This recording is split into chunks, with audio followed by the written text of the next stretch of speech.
मिट्टी के चूल्हे का गोदाम है। क्या सोचने लगी बहू, जा उठा इन चूल्हे को और लकड़ियों को और जाकर आंगन में बैठकर सबके लिए खाना बना। गायत्री वहां से मिट्टी के चूल्हे को लाती है और फिर जाकर कुछ लकड़ियों को लेकर आती है और फिर सबके लिए फरमाइश का खाना बनाना शुरू कर देती है। बेचारी ठंड से कांप रही होती है। ये सारा धुआं मेरी आंखों में लग रहा है और मेरी आंखों में बहुत तेज जलन भी हो रही है। क्या हुआ प्रेरणा, अभी तक खाना नहीं बना? सब लोग खाने का इंतजार कर रहे हैं। जेठानी जी, मेरी आंखों में धुआं लग रहा है जिस वजह से मेरी आंखों में बहुत जलन हो रही है। कल रात से मेरी तबीयत भी ठीक नहीं है और इतनी तेज ठंड लग रही है। आप मेरी थोड़ी सी मदद कर दीजिए।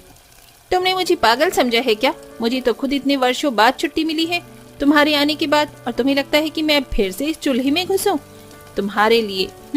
अरे रहने दो, फटाफट खाना बनाओ। मालती उसे सुनाते हुए वहाँ से चली जाती है। प्रेरणा ठंड में आंगन में खाना बना रही होती है। प्रेरणा सबको खाना खिलाती है और ऐसे ही वक्त गुजरता है। प्रेरणा ठंड में आंगन में खाना बना बनाकर बहुत ही ज्यादा बीमार हो गई थी। वो अपने कमरे में आराम कर रही होती है, तभी उसका पति विकास वहाँ आता है। प्रेरणा, क्या हुआ तुम्हें? तुम ठीक तो हो? तुम्हारे शरीर तो आग की तरह तप रहा है, तुम्हें तेज बुखार है। तुमने मुझे बताया क्यों नहीं कि तुम्हारी तबीयत ठीक नहीं है? हाथ छोड़ो मेरा, मुझे जाकर रात का खाना बनाना है सबके लिए। देर हो जाएगी तो आपकी मां नाराज हो जाएंगी ना। प्रेरणा विकास से अपने हाथ को छुड़ाते हुए आंगन में आती है और ठंड में कांपते हुए सबका खाना बनाना शुरू कर देती है। खाना बनाते बनाते प्रेरणा वहीं बेहोश होकर गिर जाती है।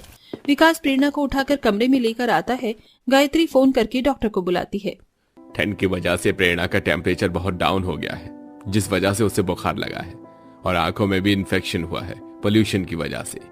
कुछ देर बाद डॉक्टर वहाँ से चला जाता है। तभी विकास गुस्से में धमकता हुआ अपनी माँ को कहता है, माँ और भाभी, ये सब आप दोनों की वजह से हुआ है।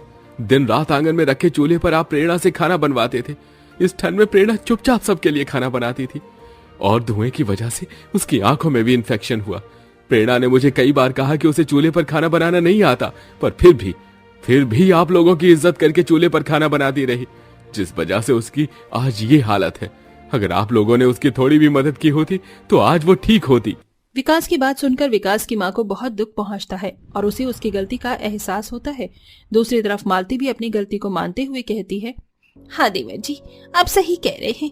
जिठानी बनने का घमंड मुझ में इतना ज्यादा आ गया कि प्रेरणा की कई बार मदद मांगने के बाद भी मैंने प्रेरणा की मदद नहीं की। पूरी परिवार को अब अपनी गलती का एहसास होता है।